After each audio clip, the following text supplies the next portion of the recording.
Hi guys, welcome to the fourth episode of Bruce Says. In this video, I'm going to talk with you about some of the key facts of the Covid-19, which has now been confirmed by the World Health Organization as a pandemic instead of an epidemic. As you might know, this Covid-19 has been such a pain in the ass for us for the past 1 month already. Covid-19 is the name for what we used to call the novel coronavirus. It was believed to have originated in Wuhan city of China. Different countries have carried out completely different measures and policies to curb the spread of the virus. Some of them turn out, as we see today, to be more effective than others. For example, in early March, the Chinese government was blamed by the Western media for not having effectively controlled and contained the spread of the virus. The Western media blamed the Chinese government for violation of human rights by forcing people to go to isolation centers where they receive tests for the virus and also treatment if they are tested positive. However, in less than just 1 month, these measures carried out by the Chinese government have proven to be fruitful. For several consecutive days, there are no new confirmed cases from mainland China. However, there are a handful of new confirmed cases that are imported, namely people who travel from foreign territory to mainland China. But when we turn to look at what is happening in the Western countries about the coronavirus, we can't help but feeling so confused. While the American government blamed the Chinese government for lack of transparency in the earliest period of the virus spread, the American government too did exactly the same thing. Some of the American politicians, including 2 senators, reportedly utilized the insider intelligence that they are privy to as members of the government to make profit from the stock market. They buy stocks from companies that can see a potential rise of market value in certain industries. For example, businesses that offer solutions for people to work from home.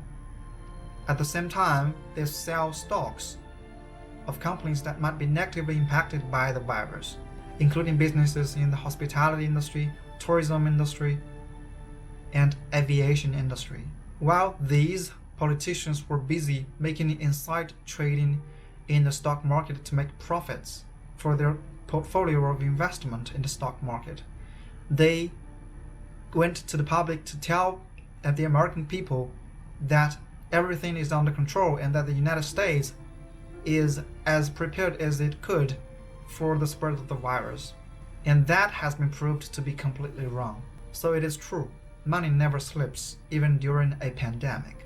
Greed in all of its forms, greed for life, for money, for love, knowledge, has marked the upward surge of mankind, and greed, you mark my words, will not only save Teldar Paper, but that other malfunctioning corporation called the USA.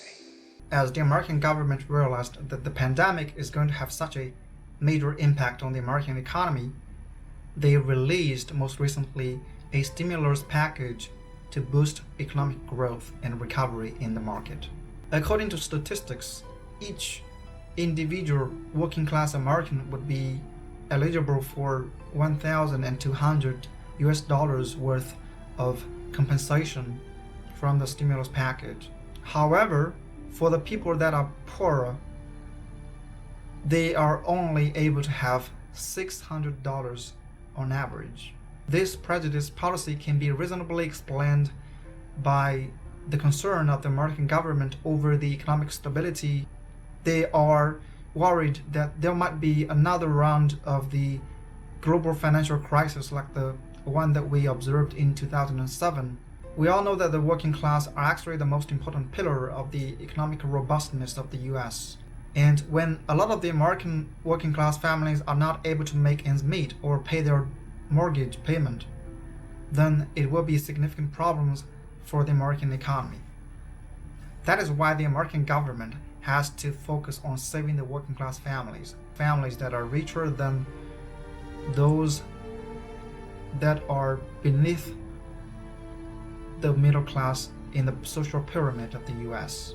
And most recently, New York has surpassed Italy and Iran to become the city that is observing the most rapid growth of the number of confirmed cases of coronavirus. US President Donald Trump recently tweeted that the coronavirus is a Chinese virus. We all know that China has been severely hit by the coronavirus epidemic. However, there is no 100% guarantee and no concrete evidence that shows that China is the origin of the virus. In fact, there is also reports that the virus might be created by the American Virus Laboratory and was brought to Wuhan, China during the World Military Games, which was held in early December. That was exactly before the breakout of the coronavirus in China. Calling the COVID-19 a Chinese virus because it is probably originated from China is not just stupid, but also a form of racial discrimination. With all due respect, we all know that Mr. Trump was born from his mom's vagina, but we still call him Donald. Recently, the phrase herd immunity has been seizing the global news headlines. According to Wikipedia, herd immunity is a form of indirect protection from infectious disease that occurs when a large percentage of the population has become immune to an infection, whether through previous infections or vaccination. From current time being, we know that there is no available vaccine for the coronavirus, which means that the only possible way to achieve herd immunity would be to go through this entire process of having the majority of the population to be infected in the UK, and that is what they wanted to do with the coronavirus. There is a huge chance that the human immune system has already developed resistance toward the virus, so that the virus cannot infect anybody else. However, a huge downside for herd immunity as a solution for the current pandemic is that it can definitely cause the death of a huge amount of people, probably in thousands and even tens of thousands. It is actually an idea that has been criticized by the Chinese respiratory expert Zhou Nanshan. In fact, herd immunity is just exactly the opposite side to isolation and quarantine measures that have been carried out by China. Herd immunity was actually the initial strategy that was proposed by a very high-ranking government official of the UK as a potential solution to curb the spread of the pandemic. That idea just sent so many into uproar. According to evaluation, in order for the UK community to achieve herd immunity, 60% of the entire UK population have to be infected by the coronavirus. A lot of them would have to die. Boris Johnson, the UK Prime Minister, recently required all the UK company offices to shut down in order to carry out social distancing. Social distancing is actually a situation when people can socialize with people when staying away physically from people.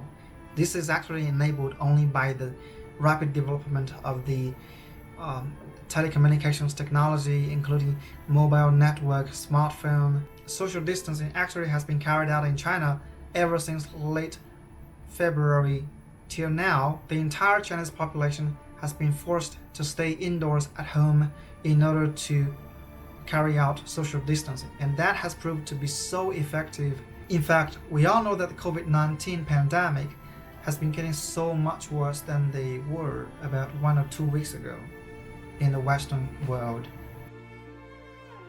We're not here to say how bad a job they've been doing to curb the spread of the virus in their country, but instead, it is time that we show solidarity as an international community.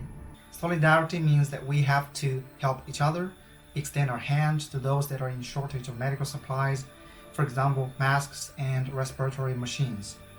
At our hardest times, China has received so much help from the international community.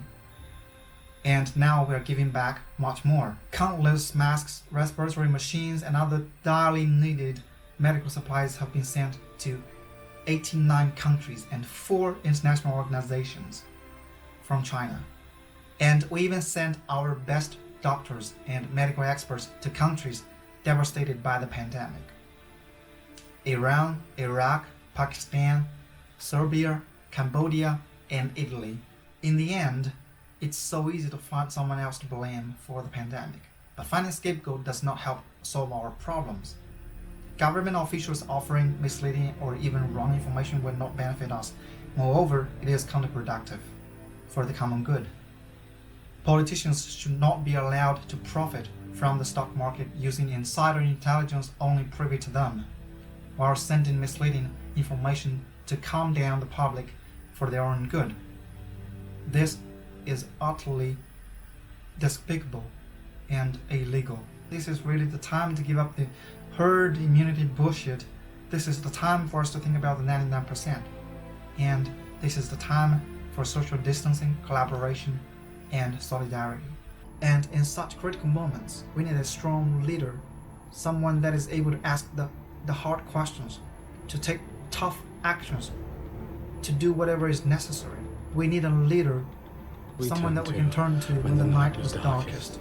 No one of us would like to see a time when kings are dying like flies. If you like what you see, please like and share our video and subscribe to my channel so that you won't miss out on my next video. Thank you very much.